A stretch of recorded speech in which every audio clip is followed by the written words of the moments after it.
Good evening, Facebook. How are you guys doing today?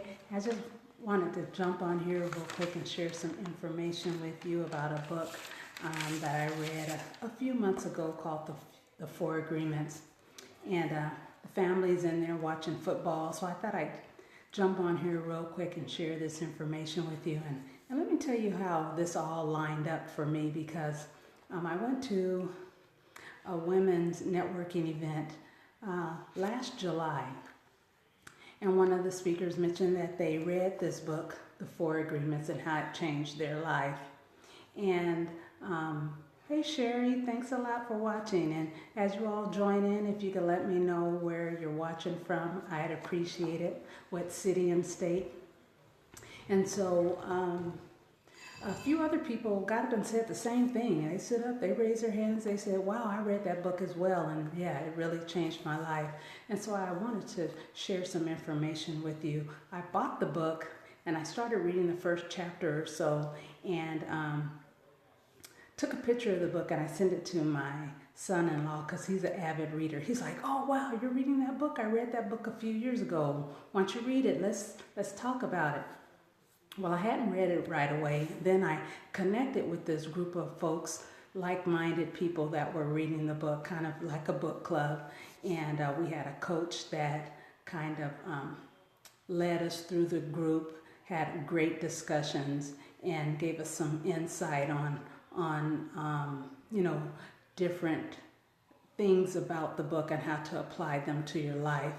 And so that was just awesome. So from the time of me hearing about the book and then actually reading it and getting connected with a group of people to actually discuss it, it was like a year actually. So I am just excited to share this information with you all. Again, the book is called The Four Agreements.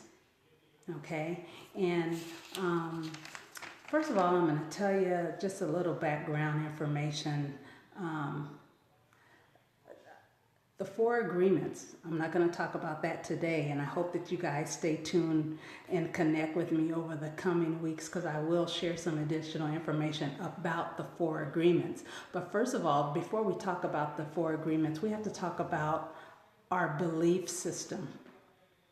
And they talk about this in the book. So before they get into the book, they talk about the belief system. And if you think about it, so young children, they're not afraid. They're carefree, they're loving life, they are enjoying life, playing and exploring, and they don't have a care in the world, right? Then they get a little older, and then the adults, they begin to program the children. They begin to program them as far as what society say they should be doing, shouldn't be doing, how they should look, how they should act. And we have to say, so adults, they are just programming children based on what they learned. And I'll have to tell you a story, because this reminds me, I'm sure you all have heard the story about the woman that was in there in her kitchen cooking a roast, and she cut off both ends and put it in a pot. And her daughter asked, you know what, Mom, why do you do that? She says, you know what, I don't know. I saw Grandma do that. So the little girl, she went and asked Grandma, and she said, hey Grandma, why did you cut off the ends of the roast before you put it in the pot and put it in the oven? She's like, oh, I did that because my mom did that. So the little girl went and asked her great grandma, hey Grandma, why do you cut off the ends of the roast? And she says, oh, I did that because the pot that I had was too small.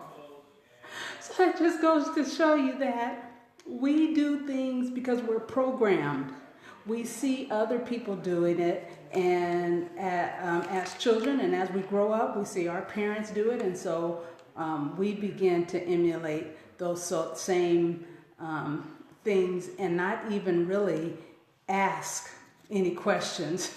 And so, yes, we are programmed. We program our children's according to what is accepted by society. We are domesticated. And when I first read that, domesticated, the first thing I thought of was a pet, your dog, your cat. They are domesticated animals. And when you think about it, yes, your dog, you train them by giving them treats, right? They do something good, you're gonna give them a treat. They do something good, you're gonna hug them and rub them on their head and pat them on their back. If they do something bad, you're gonna ignore them. If they do something bad, you're gonna send them outside, send them to the doghouse. So we do the same thing with our children. We domesticate them by showing them what's good, what's bad, by rewarding them or not rewarding them. Zachary, thanks a lot for joining in. I appreciate it. Hi, Sherry, and we have Kiwi on, and Dan. I appreciate you all joining in. Again, let me know where you're tuning in from, okay?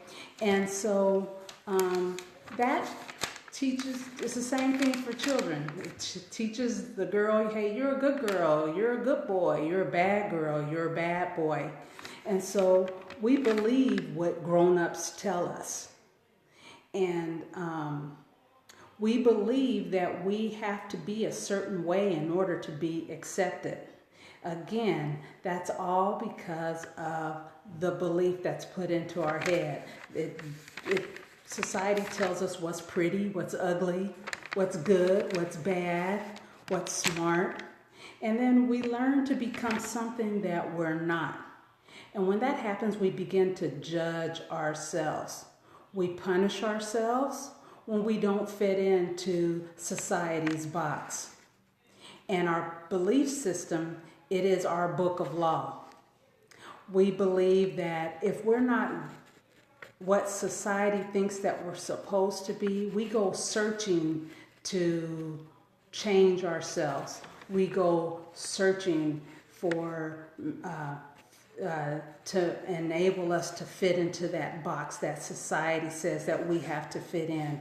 And if we just happen to do something wrong, I mean, we all make mistakes, right? Hi, Michelle. Thanks a lot for joining in. And Ashley, thanks so much. If you guys could drop it down in the comments where you're watching from, that'd be great. And so we judge ourselves. When we do something wrong, and like I said, we all make mistakes, right? That judge in us, we judge ourselves and we continue to do it. We don't just forget about it. Okay, all right, yeah, that happened yesterday. No, we think about it and then we judge ourselves over and over and over again. Instead of just judging ourselves the one time, okay, I'm not going to do that anymore. We just continue to judge ourselves. And we try to please other people. Now, we also begin to search for things that we don't see in ourselves. Whether it's, okay, I'm not smart enough, I'm not pretty enough. But then we also, many of us begin to think, well, I want to find my authentic self. And in order to do that, you have to look at your beliefs and change your beliefs. And again, this is what leads us up to the 4 agreements. The 4 agreements can help you to discover your true self. So you're going to have to look at the agreements. You're going to have to tune in every week with me, okay? Because I'm gonna divulge those 4 agreements. It's an awesome book. And I'm reading it actually for the 2nd time right now and thought I'd get on and share it with you. Thanks, Kevin, for watching, and Gary, Marvin, thank you all for watching. Let me know where you're dialing in from, okay? Let me know what city and state. So this is a very interesting book. It is very eye-opening, and it has changed my life. Again, I read it during the summer, July, August or so, and I'm reading it again for the 2nd time. And I run across a few people that have read it as well. And when I mention it, they're like, oh, wow, that book is so awesome. And so, anyway, I wanted to share that information with you all tonight. And I hope that this was a benefit to you. It was helpful to you. Again, I'll show you that book. It's the 4 Agreements, a practical guide to personal freedom. Okay, again, A Practical Guide to Personal Freedom, and it's by Don Miguel Ruiz, Ruiz.